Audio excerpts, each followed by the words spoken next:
Hola, muy buenos días.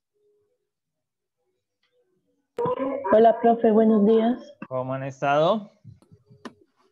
Bien. Bueno, agradecemos que se hayan podido conectar.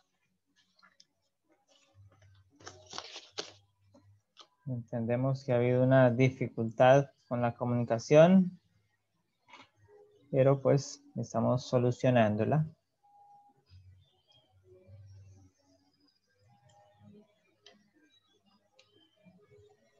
Profe, ¿aún no hay indicios de volver al colegio? Los indicios, ¿cómo van los indicios? Sí, tenemos indicios. Estamos esperando que el Comité de Alternancia Municipal reporte en Arauca para que el Comité de Alternancia Departamental nos visite y nos dé el aval. Eso podría pasar todo en esta semana.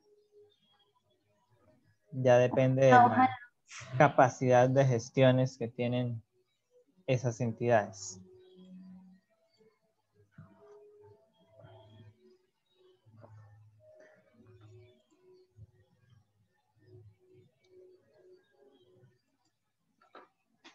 Bien, para esta mañana yo he seleccionado el capítulo 21 de Lucas para la reflexión.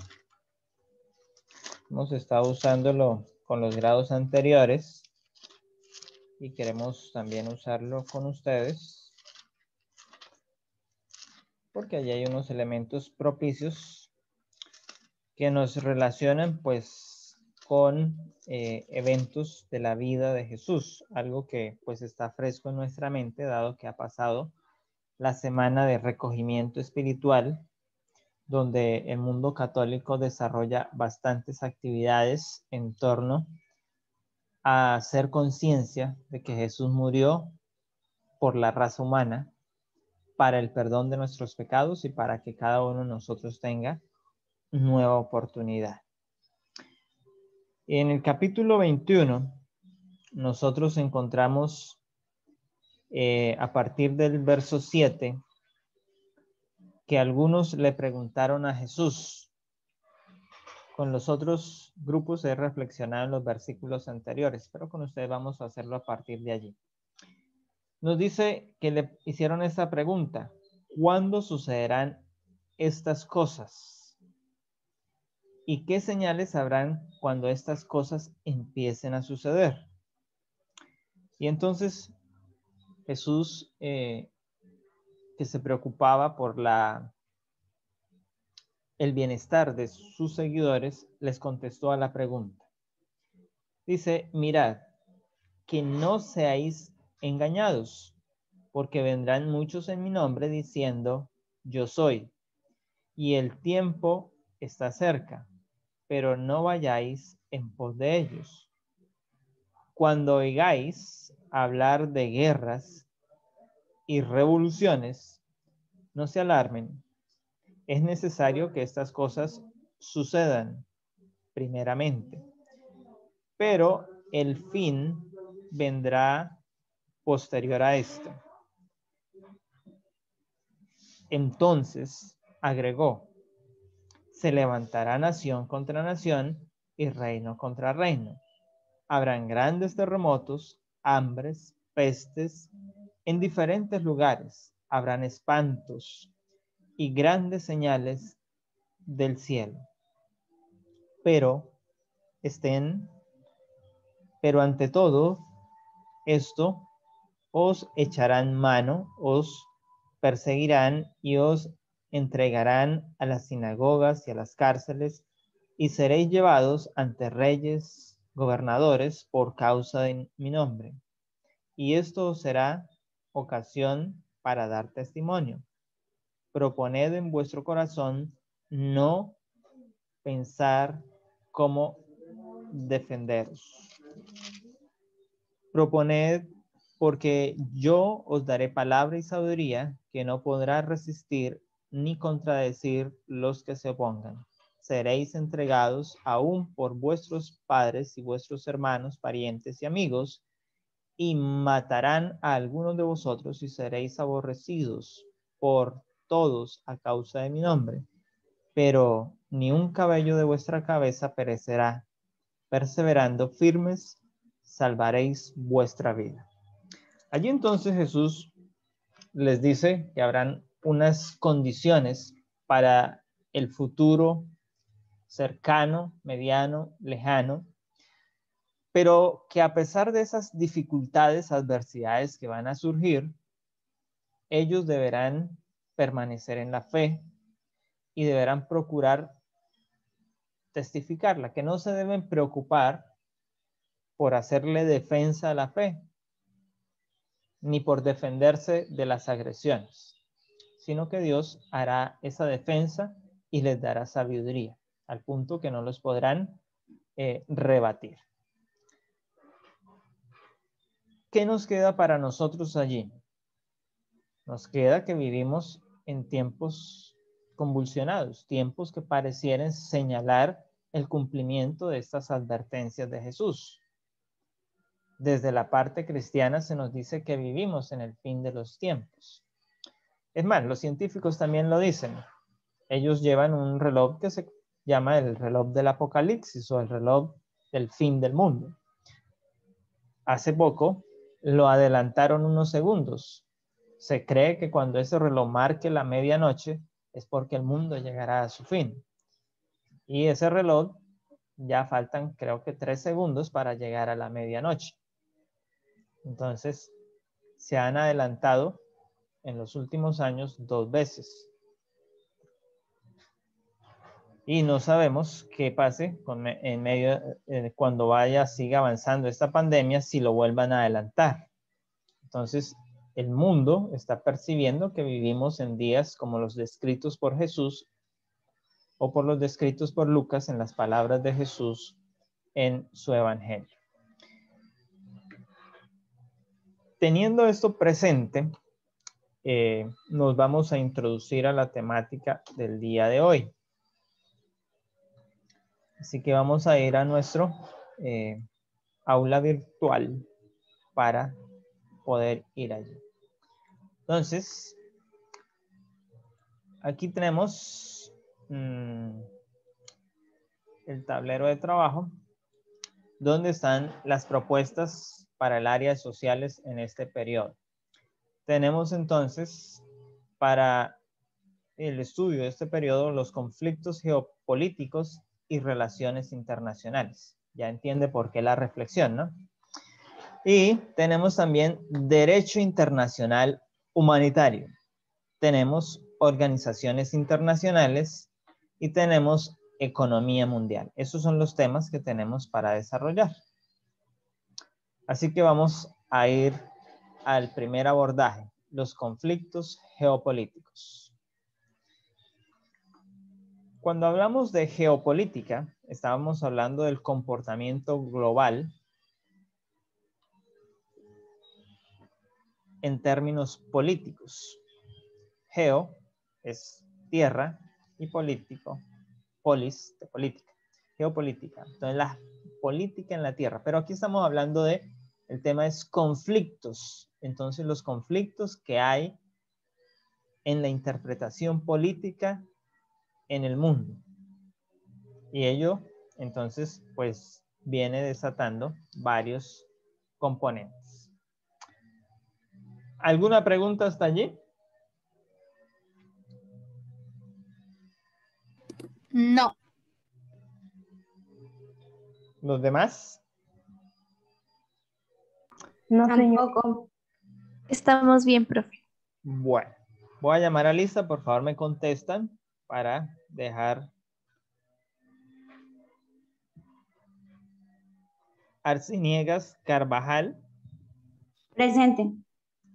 Arias de la Torre. Presente. Castro Ortiz. Presente.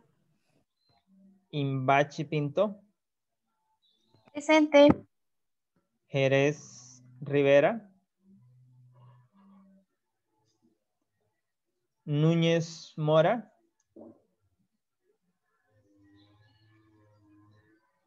Peña Leguizamón, Presente. Ramírez Oliveros. Presente. Bien. ¿Usted alcanzan a escuchar la macaneadora al fondo? No. No. ¿No? Ah, bueno.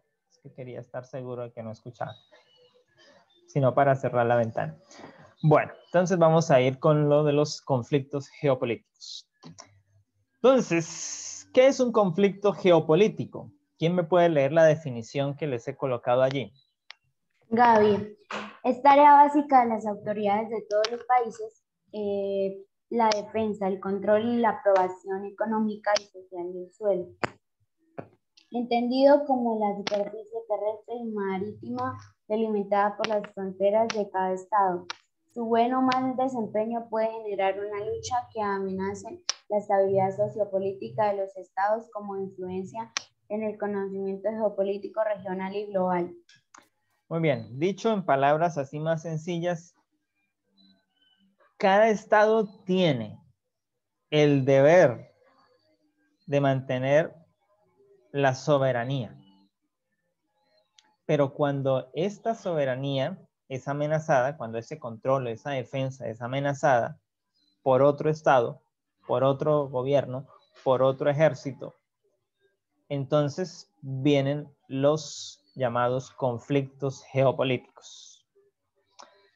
Entonces, el siglo XX ha sido un siglo que ha estado lleno de muchos de estos conflictos, porque muchas naciones han estado involucradas, han sido protagonistas, y inicialmente pues solo eran países allá, por decirlo así, en Europa, pero luego esos conflictos empezaron a extenderse por el mundo y hoy todo el mundo está envuelto en conflictos. O si nosotros leemos en la Biblia, pues las guerras ocurrían era por allá, en Medio Oriente, si leemos todo el relato bíblico, ¿no? Egipto, Babilonia, Siria, Medo-Persia, Persia, Grecia, Roma. Todo ocurría en ese marco. Si vamos a estudiar las culturas orientales, también tenían sus conflictos, pero no había un conflicto que involucrara tantas naciones.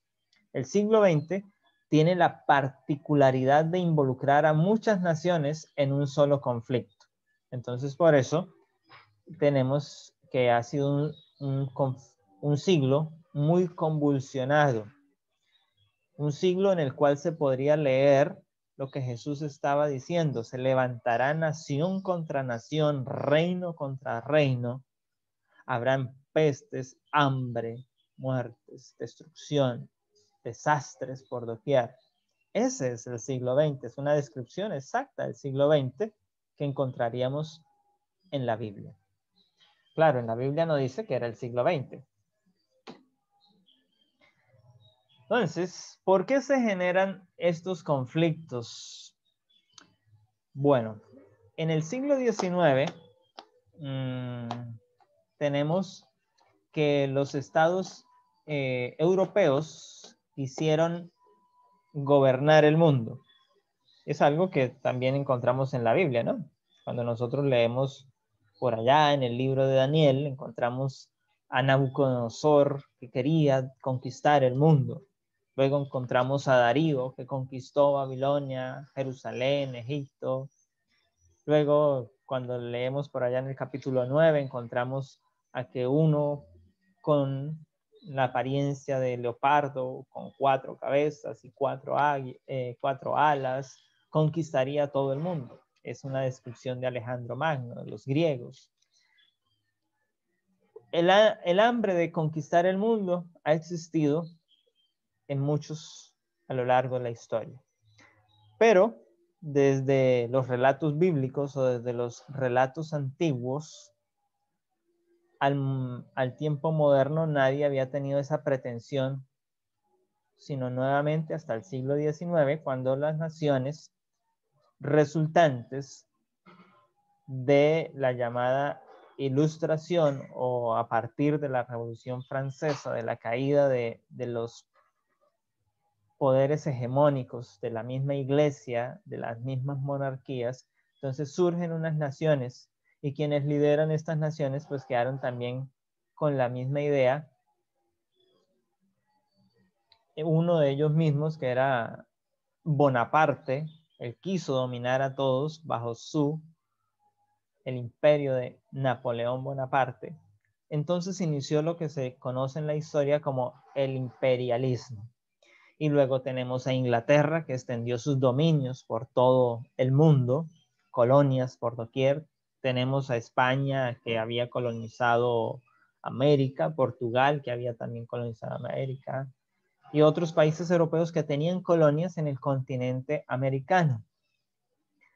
Pero ahora no solo era tener colonias, sino era dominar el mundo. Y entonces este imperialismo se desarrolla principalmente en estas 4 naciones que aparecen allí, las banderitas. España, que no se conformó con América, sino que extendió sus dominios a Francia, a Asia, a Oceanía. Inglaterra, que no se conformó con las 13 colonias británicas, que por cierto ya las estaba perdiendo, porque ya Estados Unidos se estaba independizando, así que viró a Asia, a África, a Oceanía. Se apropiaron de Australia, de la India, se apropiaron de una gran parte del territorio africano. Francia y Alemania lo hicieron sobre África, y justamente esas ansias del poder es lo que llevó a este conflicto, a que el siglo XX fuera demasiado conflictivo. Pero hay otros elementos que llevan los conflictos del siglo XX y están que incursionan la tecnología, porque es también el siglo en el cual se desarrolla la tecnología, así que todos estos elementos también se incorporan al desarrollo de la tecnología, y varios conflictos entonces están basados en eso, en el dominio y el control de la tecnología. Todavía en el siglo XXI vemos cómo hay esa lucha ahora entre los estados y las llamadas corporaciones tecnológicas. Los estados luchan por hacer leyes para controlar las tecnologías y así controlar las corporaciones tecnológicas como Facebook, Amazon, Google, iPhone. Pero estas son tan grandes que tienen inclusive más poder que un Estado-nación. Entonces vivimos tiempos difíciles. Así que el siglo XX estuvo marcado a fuego por el conflicto armado, que fue largo, extendido, que fue como no se había vivido antes, como no había tenido precedentes, y generaría muchos desplazados, muchas consecuencias, muchas muertes, mucha devastación. Y justamente, pues en esa ansia de poder se generaron las disputas que llevaron a la Primera Guerra Mundial, conocida como la Gran Guerra, porque no habían habido Primera y Segunda Guerra Mundial para ese momento, entonces la llamaban la Gran Guerra. Hoy nosotros la conocemos como la Primera Guerra Mundial. Y esta guerra, entonces, se originaría las causas por las décadas crecientes que había habido de competitividad entre las grandes potencias europeas, por la explotación de los recursos naturales en África y la hegemonía en el viejo continente. ¿Quién se iba a quedar con el control de todo? Si las instituciones habían caído, ahora ¿qué Estado-nación sería el que controlaría entonces toda esta riqueza? Pues siempre se ha concebido que quien controle los recursos tendrá el poder del mundo. Por eso hoy en día buscan controlar las fuentes de agua, porque quien las controle ganará el dominio del mundo. Las fuentes energéticas, quienes las dominan hoy, tienen a merced al mundo. Entonces, en aquel momento, esa gran guerra se iniciaría en 1914. Claro, el mundo estaba acostumbrado a que las guerras duraban meses, como dice en Eclesiastés. Hay tiempo para la guerra y tiempo para la paz, porque normalmente solo se luchaba en unos tiempos que se consideraban favorables y luego se hacían altos o se vencía. Eran tan fuertes o tan débiles los otros que se dejaban vencer o que eran fuertes y los lograban vencer. Pero esta guerra fue diferente porque no solo fue en ese periodo, sino que se alargó en el tiempo. Y eso involucró entonces pues más estrategias, más recursos y obviamente generaría más devastación y consecuencias desafortunadas que no habían vivido previamente y para lo cual el mundo no estaba preparado, puesto que no se tenía precedente de una guerra tal. Así que esto llevaría entonces a que hubieran un conflicto de millones de muertes de personas de forma directa y de forma indirecta. Finalmente, Alemania, que era uno de los imperios que estaba en la lucha, pues sería derrotada, perdería sus tierras en África. Pero podemos ver aquí que inicialmente, entonces, esos poderosos imperios, Alemania, Austria, junto con Hungría, lo que se conoce como el Sacro Imperio Romano, Rusia, y serían parte fundamental en aquella primera guerra. Las duras condiciones, los que recibieron los alemanes, que resultaron vencidos en aquella guerra, pues llevarían después a otra guerra, porque Alemania no se limitó a Profe, quedarse vencida, ¿sí? ¿a qué se refiere con las duras condiciones del armisticio final que culpó a Alemania del conflicto? ¿Quién culpó a Alemania?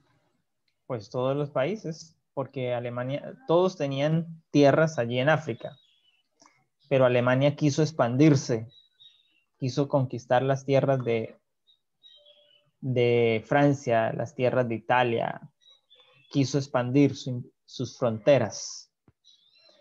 Y entonces por eso le echaron la culpa y por eso la condenaron a que perdería sus colonias en África y se las repartieron entre ellos. Alemania no sé, esas son las duras condiciones del armisticio. Armisticio es rendirse.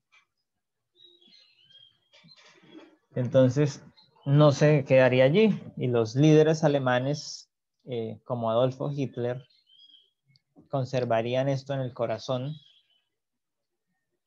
llevarían un tiempo de fortalecimiento y nuevamente entonces se fueron a la Segunda Guerra Mundial, porque otra vez Alemania emprende la reconquista de territorios. Así que es una... O sea, otra cosa, perdón por interrumpirla tanto.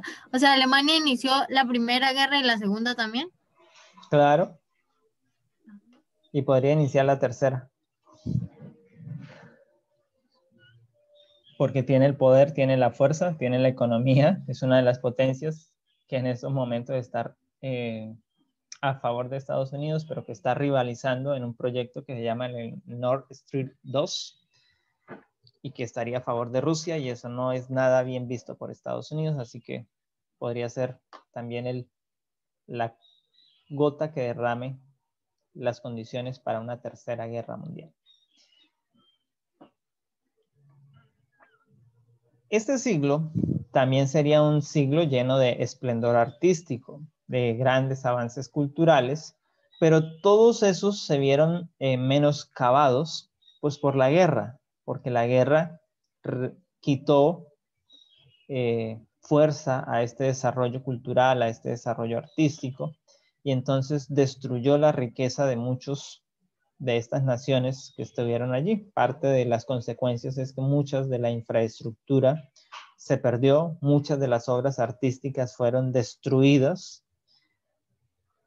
Y aunque hoy decimos que hay grandes obras de estos periodos anteriores, es mucho más lo que se ha perdido que lo que se tiene. Los mismos artistas dejaron de crear obras para participar de la guerra en las estrategias para engañar al enemigo a través del uso del arte. Y si usted lee cómo se usó el arte en la guerra, especialmente en la Primera y Segunda Guerra Mundial, lo fundamental que fue para vencer a los enemigos, entonces comprendemos un poco más. También tenemos que es un periodo en el cual hay una conflictividad social, una violencia, porque es un periodo en el cual esos nuevos sistemas económicos que habían salido en el siglo XVII y XVIII, el capitalismo y el socialismo, han llegado a su máximo crecimiento y ahora ya no tienen para dónde más crecer, sino quitarle terreno al otro. Y eso lleva entonces a una confrontación directa que desemboca en otro conflicto en este siglo.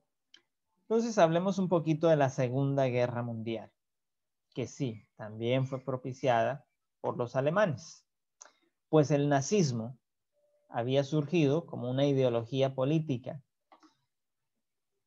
abrazando algunas ideas de la ideología fascista, que eran ideologías que ya estaban, pero entonces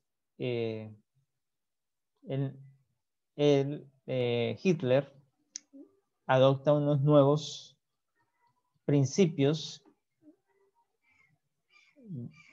y convierte entonces al Tercer Reich en un arma mortal, un enemigo para las naciones circunvecinas, porque su dominio, su ansia de control del mundo no tendría límites, y es lo que lleva entonces a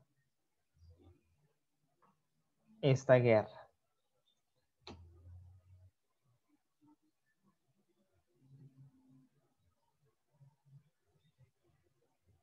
Entonces, hasta aquel momento, todos se habían hecho a la idea de que ya no habría otra guerra como la primera o como la Gran Guerra, que ya no habrían más. Pero ese paréntesis entre 1918 y 1919, si contamos, fueron 20 años larguitos.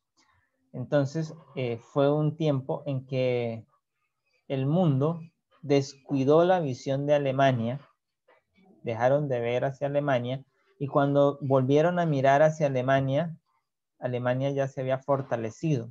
Recordemos que Hitler llega al poder en Alemania alrededor del 32, 33, y se hace con el poder de Alemania, y desde allí empieza su escalada rumbo a la Segunda Guerra Mundial.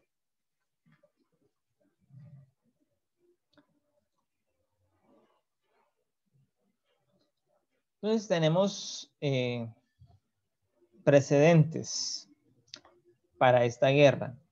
La competitividad colonial y económica entre las grandes potencias europeas se había sumado a una guerra ideológica.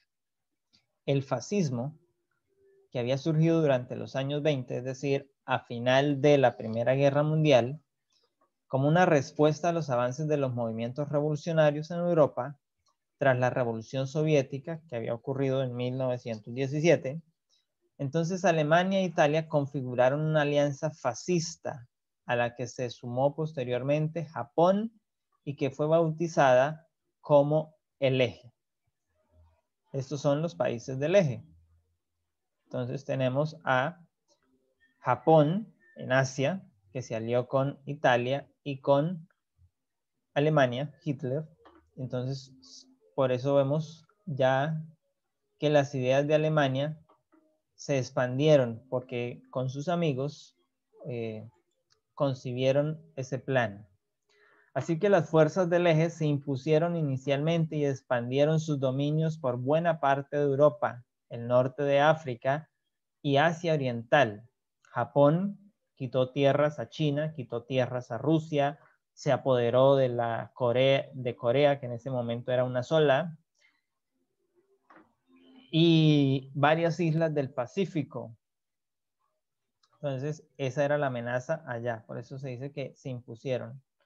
Italia, pues, se apoderó de las tierras del norte de África y Alemania también llevó ejércitos al norte de África porque tenía un paso fácil para llegar, que era a través de Italia. Y obviamente estaba también batallando en el frente occidental con Francia, hacia el norte con Reino Unido y hacia el oriente con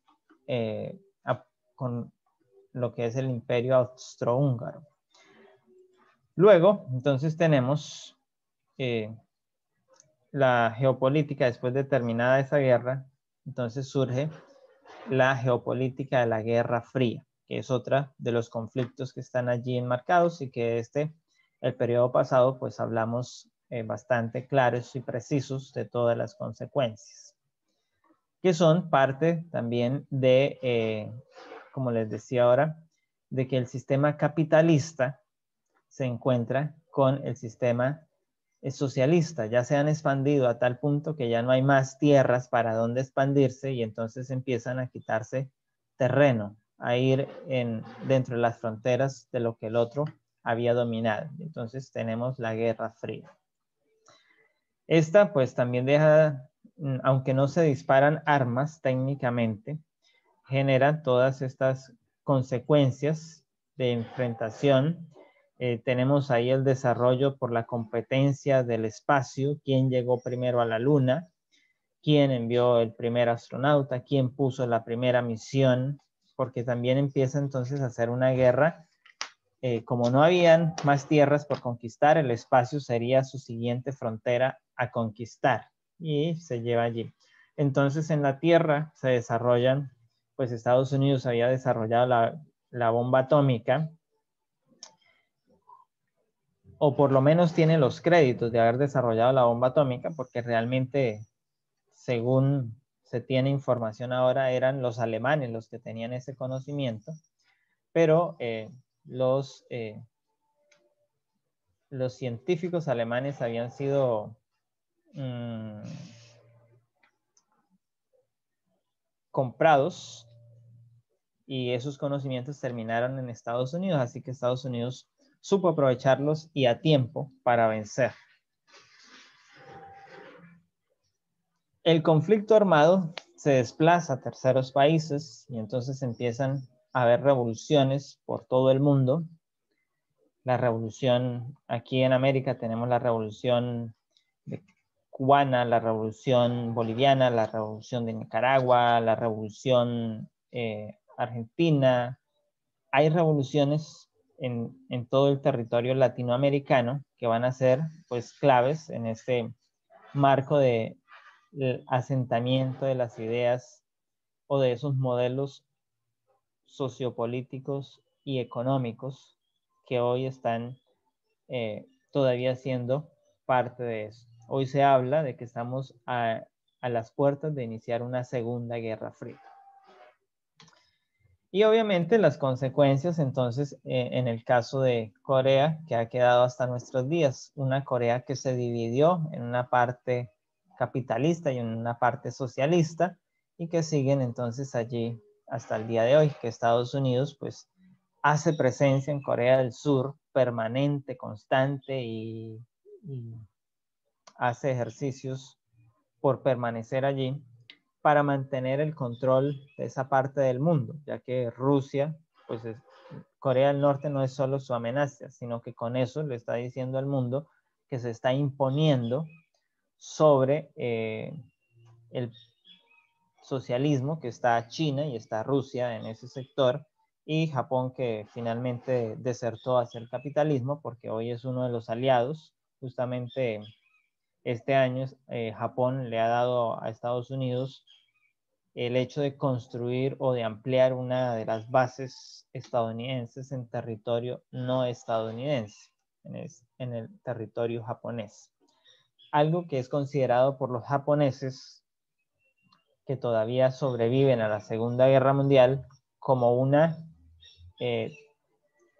traición a la patria, porque fue Estados Unidos quien los destruyó y ahora les permiten que tengan injerencia sobre la nación nipona.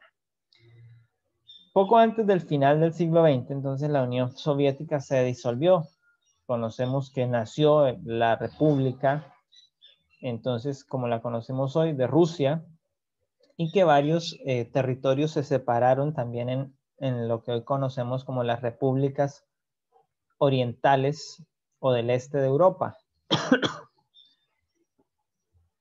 Y que hoy están pues en el conflicto, en la franja de conflicto de la OTAN.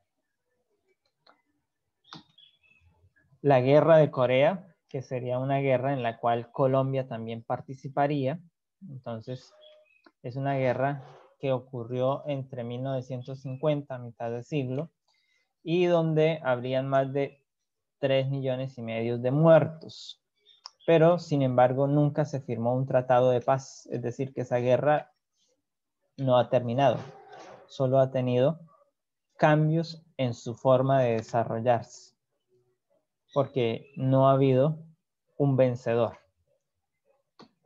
Entonces, por eso es importante entender la posición que tiene allí el jefe norcoreano actualmente al hacerle oposición a Estados Unidos. El enfrentamiento entonces entre el capitalismo y el comunismo derivan de la guerra de Corea que no ha tenido pues ese fin.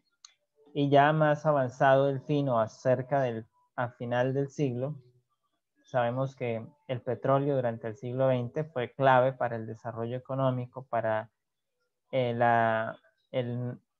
para el nuevo orden económico establecido, para la recuperación económica de la posguerra, pero sin embargo, para la década de 1970, entonces hay una recesión y hay una crisis financiera en el mundo por los precios del petróleo. Cuando se hace la recuperación de esta crisis, entonces Estados Unidos aprovecha ese cambio para hacer una alianza con los países petroleros de Oriente Medio.